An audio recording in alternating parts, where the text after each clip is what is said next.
Hi guys, welcome back to my PlayStation 3 collection vids. This is part 4. If you haven't seen parts 1 to 3 yet, please do so before you check out this video. But yeah, let's just get straight into it. First game I have here is Ultra Street Fighter 4. One of my more recent additions into my collection, and I have to say it's fantastic. I mean, essentially what they really did here is, as you would expect from Capcom, they re-released the title with by fixing some balancing issues with some of the characters, as well as adding some all new characters, adding moves and so forth. And it's fantastic. I really have enjoyed it. I'm not normally a fan of the constant updates to Street Fighter that Capcom traditionally have always done. But this was definitely a great purchase, especially as it was released as a budget title. So you know, I definitely recommend it. Even if you already have Street Fighter 4, this is definitely worth picking up just for the extra characters alone. Next game I have here is Ultimate Marvel vs. Capcom 3. I actually originally did have the standard edition that came out first, but you know, once I found out this was coming out, I then went and picked this game up and just sort of traded on the original game, because essentially what this one is basically the same game. Again, they sort of balanced out some of the characters, as well as adding a lot more characters to the roster, as well as a few new game modes as well. The Ultimate the Marvel vs. Capcom series is a fantastic series. I mean, I do enjoy this game, although to be honest, I find the game a little bit too frantic. I just can't seem to quite keep up with it. It really, I think it's a bit too fast for my liking. I still think that Marvel vs. Capcom 2 is probably the best in the series so far. But what I really liked about this particular version was some of the off the wall characters that you just wouldn't expect Capcom to include. Characters such as Firebrand, who most people won't really know, but he was the central character of the Gargoyle's Quest and Demon's Crest games. He was the main Gargoyle character from that. He's also primarily known as one of the enemies from the Ghost and Goblin series. So it was really cool to see him in the game, and it was really cool to see just some more obscure Marvel characters as well, like Iron Fist, Nova, and Doctor Strange. Just some really cool Marvel additions. And then of course you've got some of the more oddball choices from the Capcom stable, like Frank West from the Dead Rising games, as well as Phoenix Wright from the Phoenix Wright games. So you know, it's definitely some very cool and interesting additions in this one. You know, and I think Capcom as well paid attention to sort of a lot of the fan outcries, because on the standard edition of Marvel vs. Capcom 3, Strider Hiryu was not a playable character, and he was a fan favourite during Marvel vs. Capcom 1 and 2. So the fact that they brought him back for the Ultimate Edition definitely makes this version a must-have.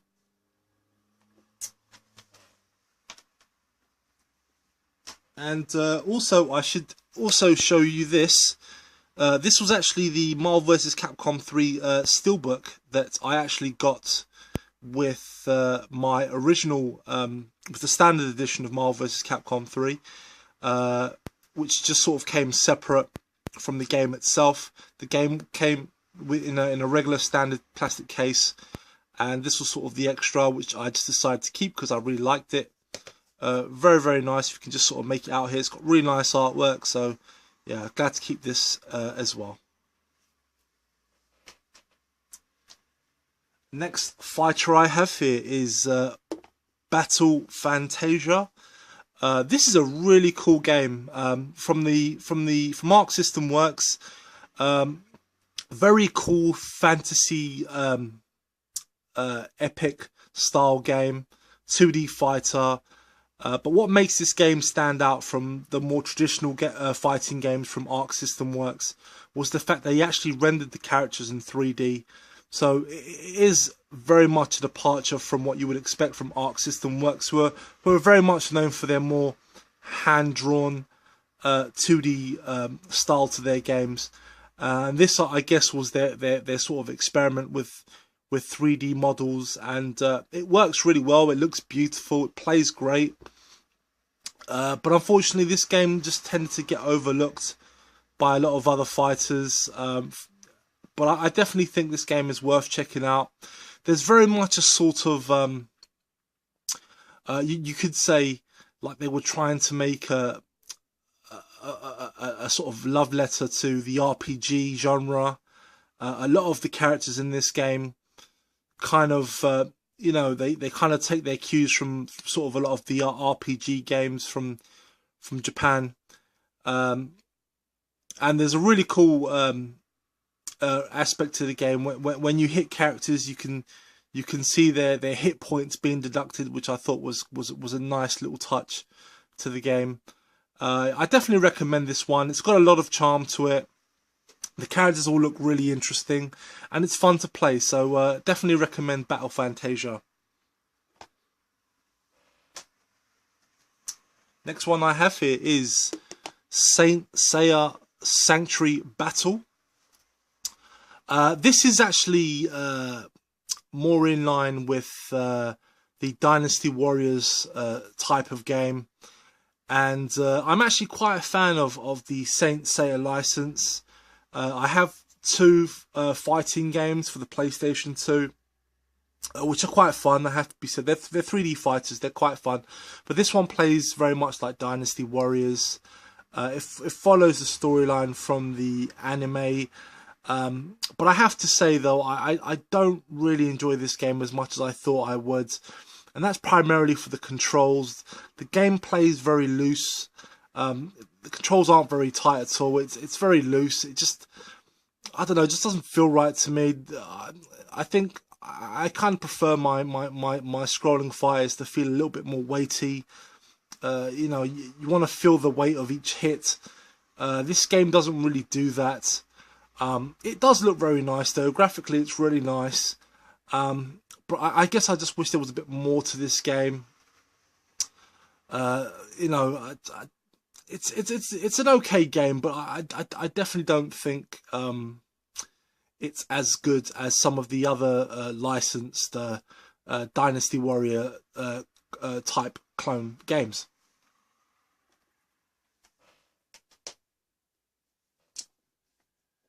Moving on now, I have DuckTales Remastered, which I also happen to have a second copy as well. And fantastic remake of a classic NES game. I really much enjoyed it. I enjoyed it so much I picked it up twice. This one is actually sealed, and this one of course is to play. Brilliant game. I really do wish that companies sort of do more of these sorts of remakes. Essentially what they did is they took the classic game and sort of rebuilt it from the ground up again. It's still in 2D, but this time it's hand-drawn, beautiful hand-drawn 2D animation. What I thought was really cool as well was that they brought back the original voice cast of the classic DuckTales series, which was great to hear. Definitely very nostalgic for me, and I think that was the main appeal of this game was the nostalgia. But for me, it was more about the nostalgia for the cartoon series itself, as opposed to the original NES game. As I never actually got to play the NES game back in the day, I only got to play the Game Boy port of it, which I did enjoy. But this is absolutely fantastic and definitely worth owning, guys. It's definitely one of those titles that probably one of those things that Capcom probably won't do again. But fantastic, excellent 2D platformer.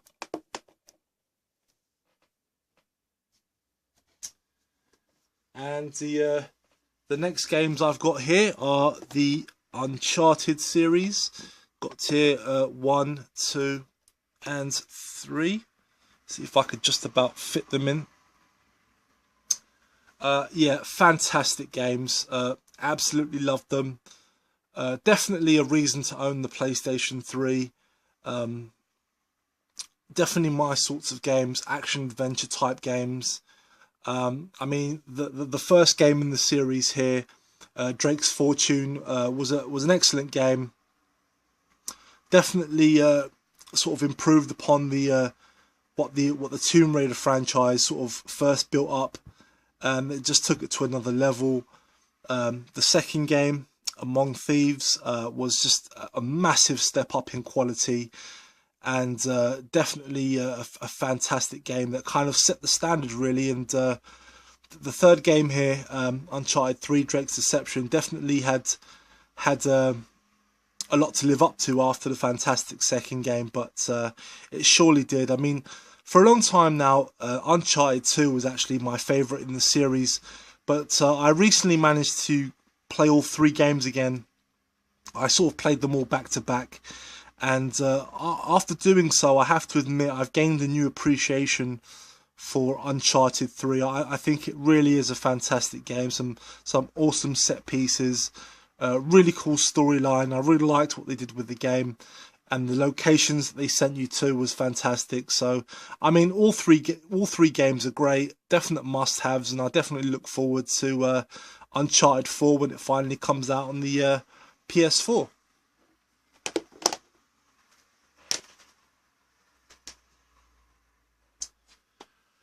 Next game I have here is Transformers: Fall of Cybertron. Again, this is another recent pickup of mine. You may have heard in one of my earlier videos that I wasn't too fond of War for Cybertron. It definitely had a lot of potential, and I think this one is where the series really shines for me. I think this is the one that probably resonates with me the most. It took War for Cybertron and basically, you know, for lack of a better phrase, really just made it more fun. I think the added features of it made it more interesting to me. The particular storyline of this game, it definitely resonates with me a lot more, as it's based around the story of the Autobots and the Decepticons sort of fleeing their home world and sort of starting to make their way to Earth.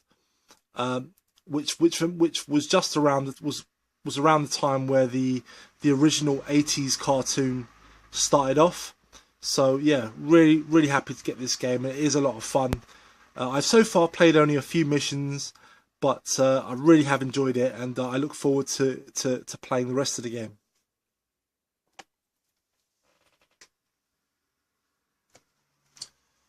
Next here I've got Metal Gear Solid 4, Guns of the Patriots. One of the earlier games that I picked up for the PlayStation 3, and it absolutely lived up to my expectations. It was a fantastic game. I really did enjoy it. I mean, I've always been a big fan of Metal Gear ever since Metal Gear Solid on the PlayStation 1. And if you're a fan of that game in particular, this one will definitely satisfy you. As there was a lot of great throwbacks to Metal Gear Solid. Just an absolute gem of a title. Fantastic game. The Metal Gear Solid series for me is just a standout series on the PlayStation, and I definitely look forward to Metal Gear Solid 5 when it comes out.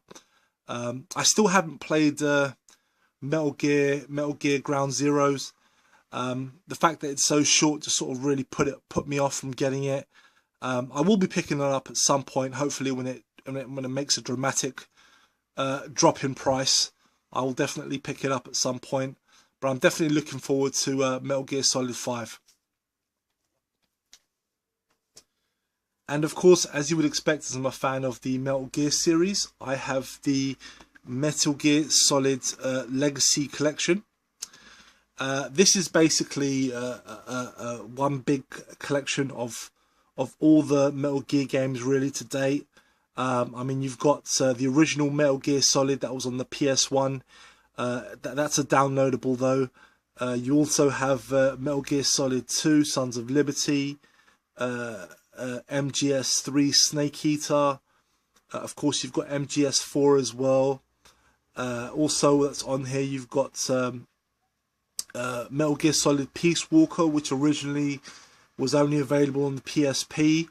And of course, you also have the two 8-bit Metal Gear games that started the entire series as well. And it also comes with an art book, and you can also check out digital versions of the graphic novel as well. So this is definitely a collection I think is a must for fans of Metal Gear Solid. And yeah, just really glad to have this one in the collection. I've played all these games so far. I think the only one I haven't played yet fully is Peace Walker. I still haven't gotten around to playing that one yet all the way. I've only played it for a bit. But the main games in the MGS series, just I love them all, and I'm glad to have them in this sort of HD collection, super collection, as you probably call this. Yeah, absolutely brilliant.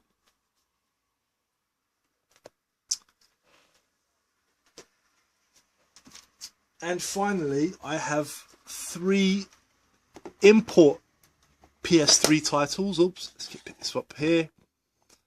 I've got 3 import titles.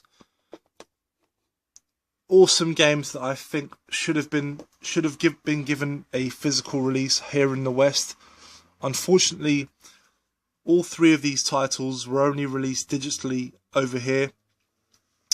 The one on the far left here is Strider, the updated Strider 2014. Absolutely a fantastic title. I do have this available. I did download this game, but when I found out there was a physical release, I had to pick it up.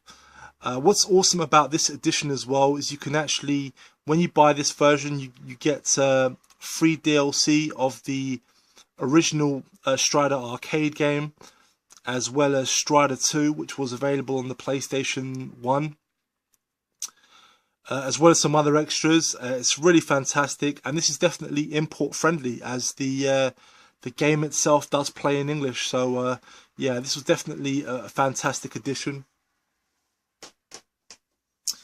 Then of course you've got Vampire Seiya, which this particular version was a re-release of Darkstalkers 2 and 3, basically upscaled to HD.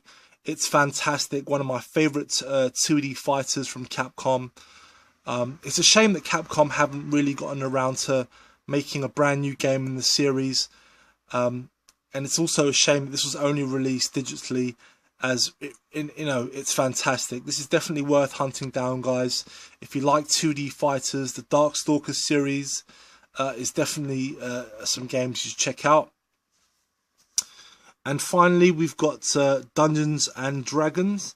Again, this was a digital-only release here in the West. But what this game is actually basically a sort of HD update, more of an upscaled update of a classic arcade title and Saturn title as well, of 2 side-scrolling beat-em-ups based in the Dungeons and Dragons world. It's fantastic. This is definitely was a great release, and when I heard that this got a physical release in Asia, I definitely jumped at the chance of owning it. I do have the game as well as a digital download, as unfortunately the Asian release is pretty much all in Asian text, whereas opposed to the digital only release is in English. So I'm pretty much getting the best of both worlds with this game. But what you actually have here is you actually have 2 games in one. You've got the names escape me now, but you've got Tower of Doom and I forgot the second title. But essentially it's the first game and its sequel bundled together. And they're great. It's a great 2D side-scrolling beat 'em up. Definitely worth checking out, guys. So that's it, guys. That is part 4 of my PlayStation 3 collection. Stay tuned for part 5, as I will be putting that up very, very soon as well. Thanks for watching, guys. Bye-bye.